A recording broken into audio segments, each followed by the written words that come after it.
Tää on mennyt vauhdikkaasti kyllä alusta asti, että todella upea juhla.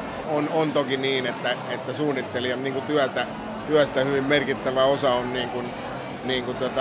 on sitä julkisuutta nykypäivänä ja se on ihan fine, mutta totta kai voi olla myöskin toisenlaisia polkuja.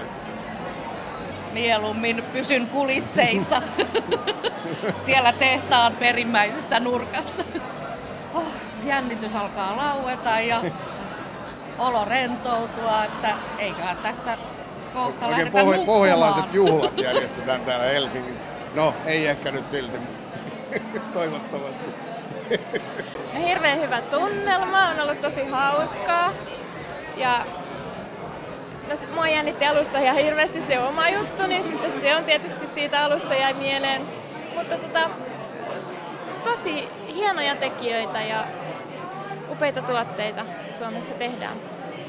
No, pitkä tie kyllä on kuljettu, että milloin me oltiin ensimmäisen kerran Habitaaressa, siitä on jo 4-5 vuotta aikaa, milloin meillä oli tavallaan tämmöinen Lavitta 1.0 voisiko sanoa, eli ensimmäinen versio ja sen jälkeen on tehty tosi paljon kehitystyötä, että sen tavallaan tajuttiin, että kun tehdään tuote tuotantoon eikä vaan näyttelyyn, niin se vaatii vähän enemmän.